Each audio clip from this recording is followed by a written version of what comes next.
Well, I blew my turbo. The oil line that goes to the turbo was leaking, and I only drove it like 2 times. When when I turned the car off, it would smoke a little. It would drip and smoke. So I figured it wasn't that bad, and then so I drove it to my shop to go fix it, and it started smoking real bad. And when we got to the shop, it actually caught fire.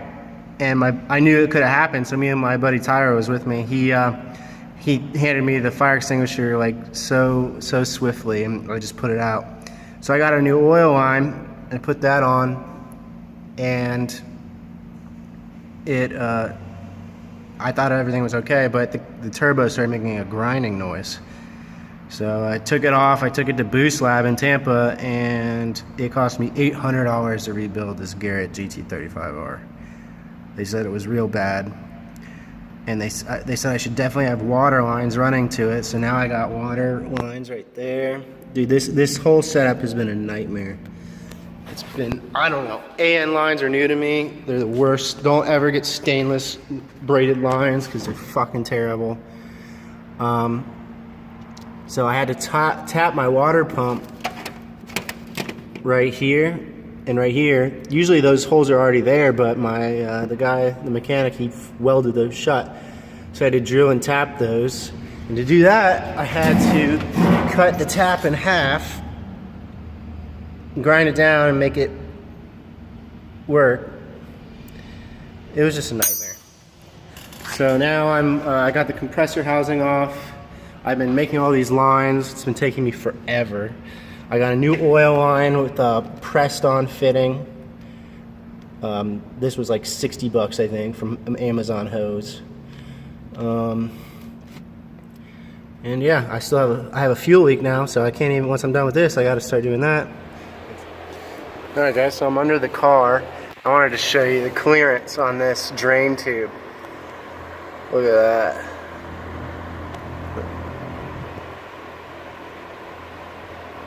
It's so tight. I bought that at Boost Lab. So I finally got everything all put together. And I just put the oil feed line in here, and I put it into a water bottle, and it's like the consistency of snot. It's really nasty. I don't know if this has to do with E85 or what, or if I just waited too long to change the oil, but it's gnarly. Anyways, I just wanted to make sure this oil feed line was working how it's supposed to, and it is. I'm gonna flush my heater core out, and then I'm gonna put tap water in there, run it for a little bit, flush that out, and then put distilled water with coolant. Alright, so I found a new problem. The tire has been rubbing on these wires for God knows how long, so I've been having a problem where the car will drain the battery when it's not ran for a while, so I'm hoping this is it. It's not too many, like about 5 wires I gotta reattach, so it'll be done next. Alright, so 5 of these wires, and it just rubbed the outside part off, the rubber coating, and then 3 of them it went all the way through, and I just used butt connectors. I know I probably should have soldered it, but the solder wouldn't make, like, these butt connectors give it that much added wire so that they can actually reach, and it made the job 10 times easier, so that's why I went that route. So now I'm just going to wrap it up with electrical tape and zip tie it up here, and then I'll be done. Alright, so there it is, all done, hopefully out of the way. It's behind this step thing right here, so it shouldn't hit. Pretty easy fix, happy about that. Next thing I want to do is, this is my low coolant temperature sensor, and I snapped it off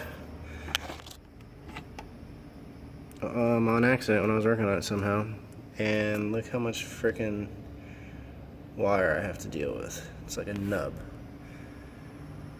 So hopefully I can fix that so I can make this sound go away.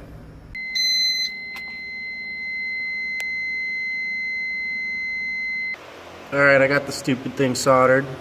Doesn't look too good, but it's my only option right now. Well, I could buy one, but we'll try this first and see how long it lasts. See if the noise is gone.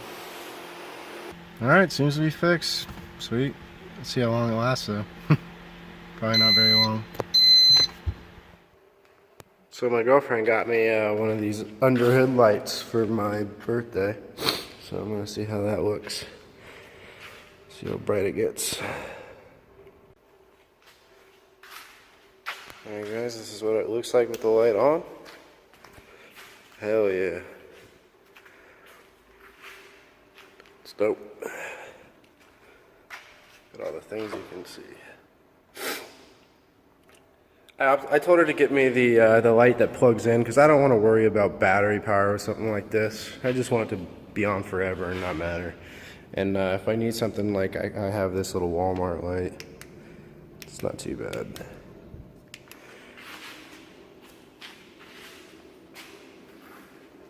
But I still got to put the injectors in. It's been forever. Still just going to school. I'll have time one day. This gap you did not used to be here, I don't think. Fuck. Anyways, whatever. So I wanted to give you guys a taste of what it's like working on one of these old cars. I opened the door, I put the key in the ignition so I could turn the wheel all the way because I wanted to adjust the height of my coilovers. And it locked itself somehow.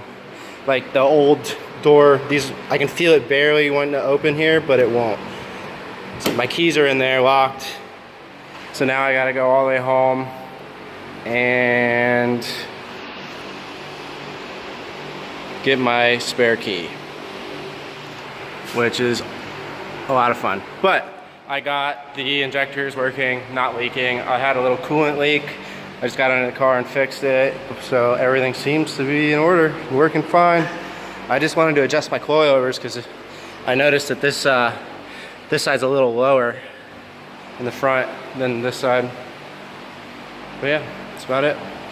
I highly recommend this. I mean, I started this job without the light and then I finished it with the light and it's like night and day. I mean, there's no point in working on cars in the dark. Like, I have a shop where this light, it just doesn't work half the time. Sometimes it works, sometimes it doesn't. I had an electrician come out here and put new bulbs in, but it's just, this place has shoddy wiring. So, gotta go home, pick up the spare key.